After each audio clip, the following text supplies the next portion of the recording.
નમસ્કાર મિત્રો, ઓછી ઊંઘ લેતા લોકો થઈ જજો સાવધાન। આજના આધુનિક અને ઝડપી યુગમાં દર બીજી વ્યક્તિ અશાંત ઊંઘે કે નિંદ્રાહીન તો પીડાતી હોય છે।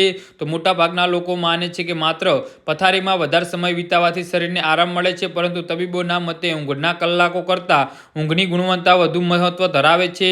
અમદાવાદના ક્લબ બેબીલોન ખાતે આયોજિત 3 દિવસીય ઇન્ટરનેશનલ કોન્ફરન્સમાં દેશ વિદેશના 250થી વધારે સ્લીપ પેરાલિસ્ટોની ઊંઘ અને મગજના રિચાર્જિંગ પર મહત્વનું મંથન કર્યું હતું।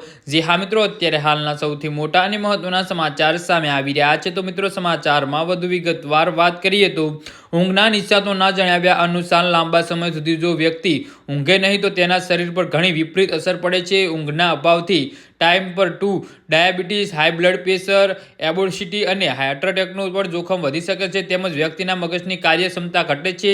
તે ડિપ્રેશન, એન્ઝાયટી અને અલ્ઝાઇમર કે માનસિક તણાવનો સ્ટ્રોકનો પણ ભોગ બની શકે છે। જી હા મિત્રો, તો આના વિશે તમારું શું કહેવું છે તો નીચે અમારી કમેન્ટ બોક્સમાં જરૂરથી જણાવજો અને અમારી યુટ્યુબ ચેનલને સબસ્ક્રાઇબ કરવાની ભૂલતા નહીં। ધન્યવાદ।